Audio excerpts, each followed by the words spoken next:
সেদিনকে মেজো কাকিমুনির বাড়িতে ছিল নারায়ণ পুজো। আসলে মেজো কাকিমুনি ঘরের এই পাশটা বাড়িয়েছে, দিয়ে নতুন করে টাইলস পাথর লাগিয়েছে, তার জন্য ঘরে ছোট্ট করে পুজো দিয়েছিল।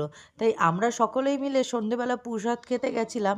আর প্রসাদ খেতে গেছিলাম যখন, তখন আজকে মেজো কাকি বলেছিল রাতের খাওয়ারও তোরা এখানেই খাবি।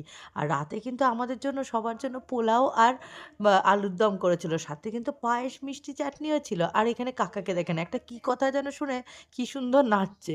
আর সবার আগে কিন্তু প্রসাদ খেতে বসে গেছে এখানে আংশু মহারাজ, টেবিলের ওপর বসে বম্মার সঙ্গে গল্প করছে আর খাচ্ছে। আমার ঠাকুমারও কি আনন্দ বলেন তো, কোল নাতি নিয়ে এখন সারাক্ষণ তার দিন কাটছে। আর আংশু মহারাজ সে তো একা কখনোই খায় না, সে আবার তার পাপাকেও একটু খাইয়ে দিচ্ছে।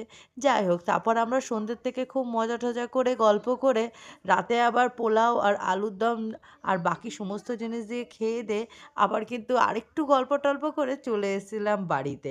আর আংশুকে দেখুন, মেজো দাদু আর দিদুর সঙ্গে খেলাই তার শেষ হচ্ছে না।